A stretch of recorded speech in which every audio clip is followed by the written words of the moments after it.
What's going on, hustlers? Back at you guys with another video. Today we're going to be talking about how to set your government contracting goals up, right?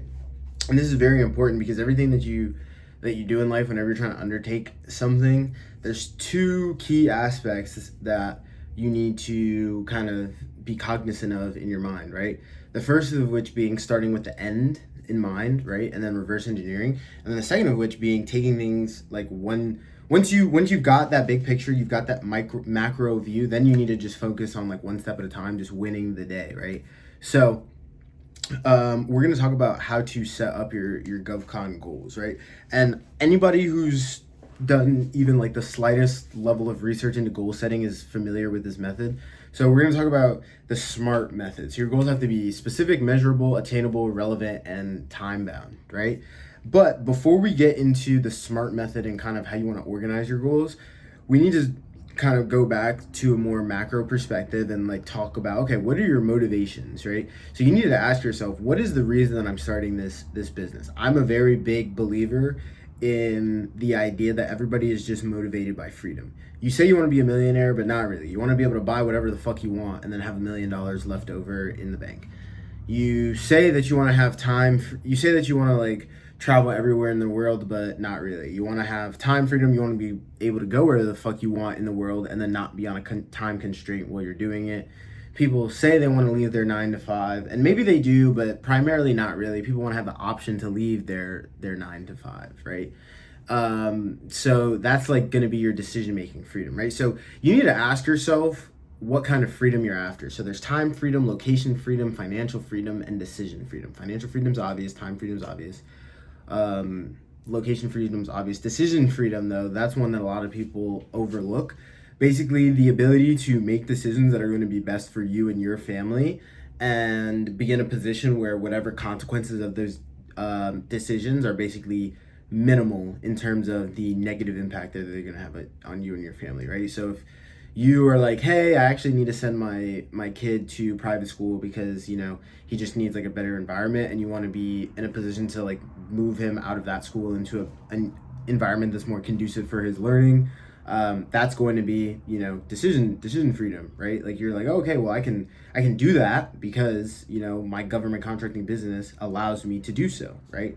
So qualifying or categorizing which kind of bucket you're after in terms of freedom, and maybe you want all four, maybe you want 2 out of the 3, maybe you want 3 out of the 4, right?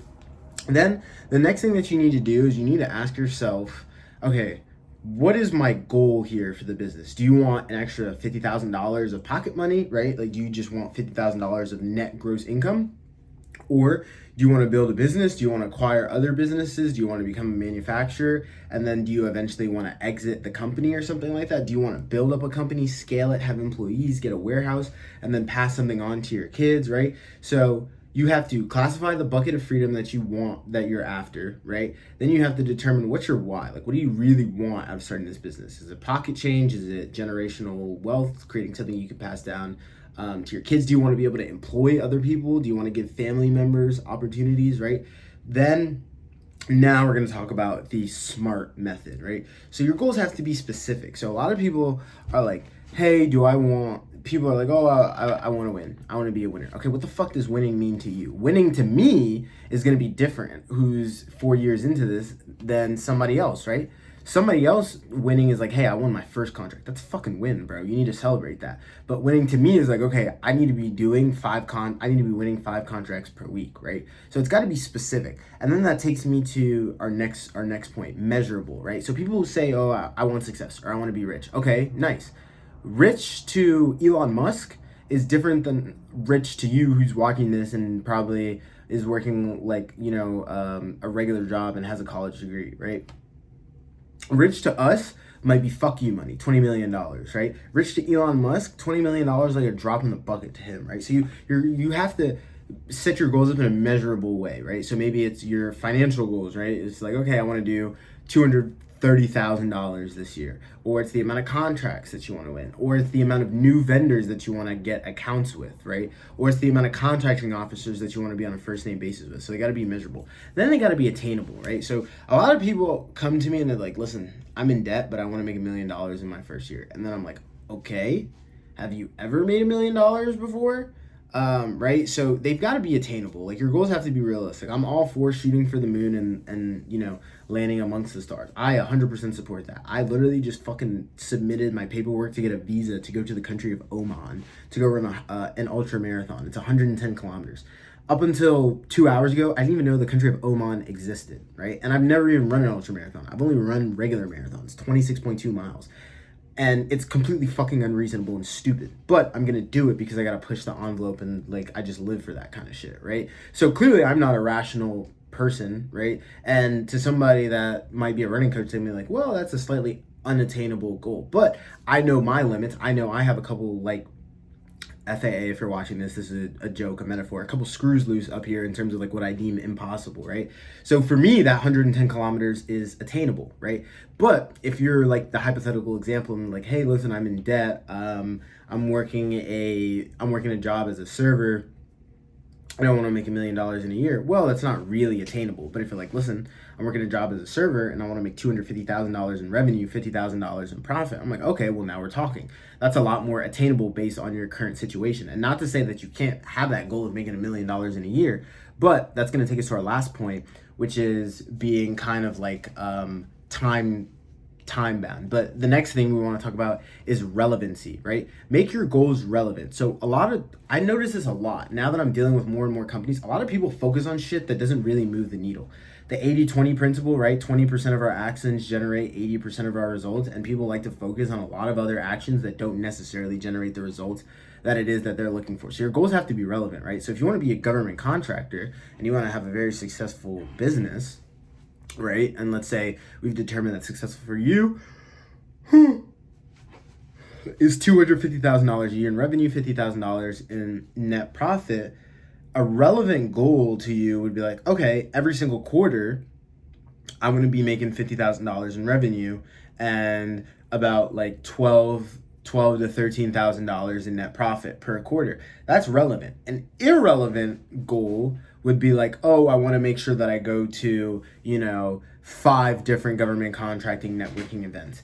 Is going to the government contracting networking events going to be beneficial? Yes. Is it going to move the needle and put dollars in your pocket? Maybe, possibly, if you're able to, generate some relationships and then, maybe you're able to convert that. But realistically, the only thing that we know for certain that's going to put dollars in your pocket that makes this goal relevant is getting quotes and submitting bids. That's what we know to be true, right? That's cold, hard, fast facts, right? So your goals need to be relevant. Then the next one is time bound.